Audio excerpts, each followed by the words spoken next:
4.5.2013 Osservatore Romano publikoval reflexiu budúceho pápeža Benedikta XVI.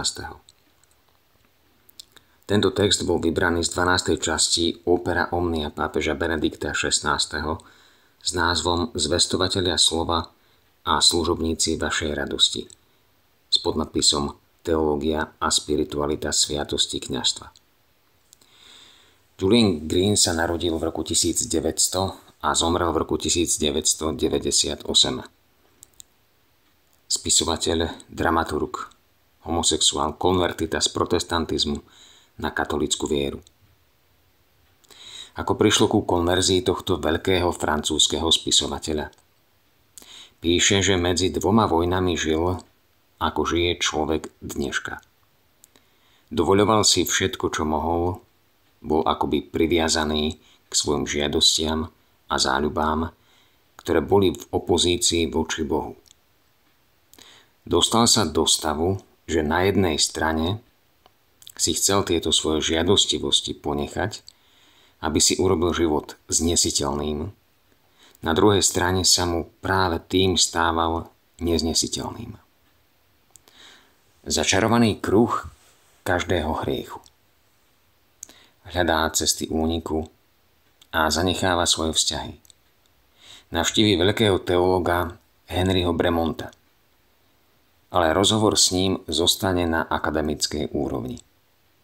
Teologické subtility, ktoré mu nijak nepomohli.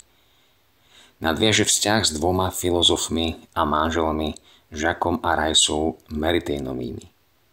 Raisa mu odporúčila navštíviť jedného kňaza Dominikána. Stretnú sa a Green mu rozpovie o svojej životnej ceste. Kňaz mu hovorí: a vy ste spokojní s takýmto životom? Nie, samozrejme, že nie, odpovedá Green. Teda chcete začať žiť inak, kajúcne? Áno, odpovie Green. Kňaz odpovie: kľaknite si. A následne mu dá rozhrešenie. Ego te absolvo a peccatis tuis. Julian Green k tejto skúsenosti napíše: vtedy som si uvedomil, že som v podstate vždy čakal na tento moment.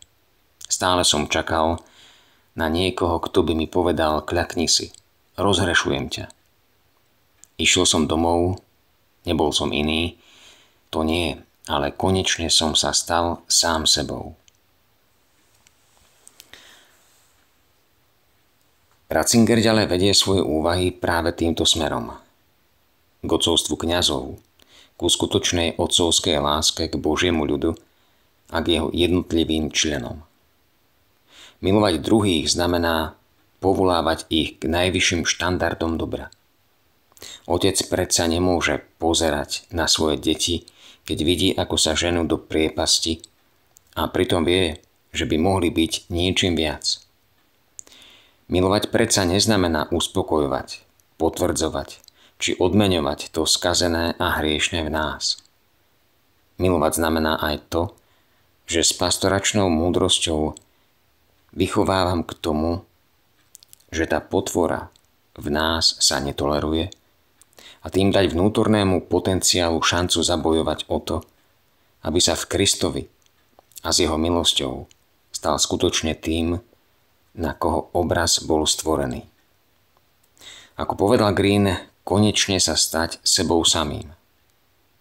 Svätý Augustín píše: milovať blížneho neznamená robiť to, čo chce blížny. Znamená to robiť to, čo je pre neho dobré. A pre neho je dobré, že mu pomáhame usilovať sa o to, čo je objektívne dobré. Totiž vzťah s dobrom, samotným dobrom, teda s Bohom. Julian Green mal šťastie hneď dvakrát.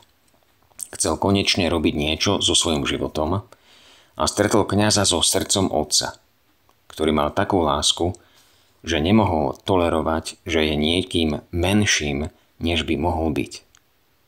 Otca to bolí. Znovu vás v bolestiach rodím, kým u vás nebude stvárnený Kristus. Dnes je v cirkvi trend, zdá sa mi, ponúkať povrchné posolstvo, akúsi cukrovú vatu. Všetko je v poriadku, Boh je láska, čo je pravda. Cíť sa v pohode. Je to veľmi povrchný a infantilný prístup. Láska je totiž strašná vec. Je ťažká a bolí.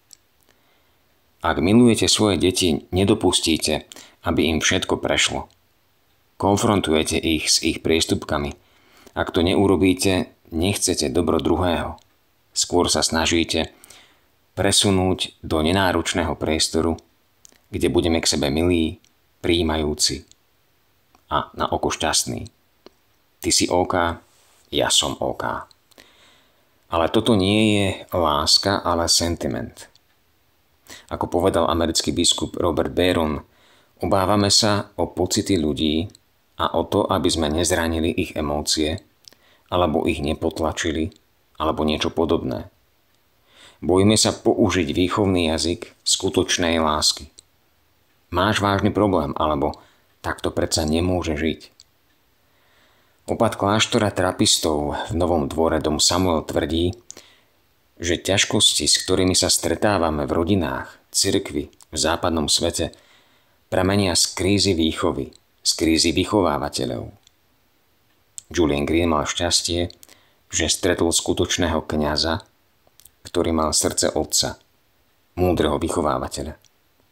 Otca, ktorý vedie citlivo, ale pevne. Dnes by stálo za úvahu, či podobenstvo o stratenom synovi by nemalo byť podobenstvom o stratenom otcovi. Nie, že by sa stratil Boh Otec, ale zdá sa, že sa strácajú tí otcovia, ktorých nazývame duchovnými otcami.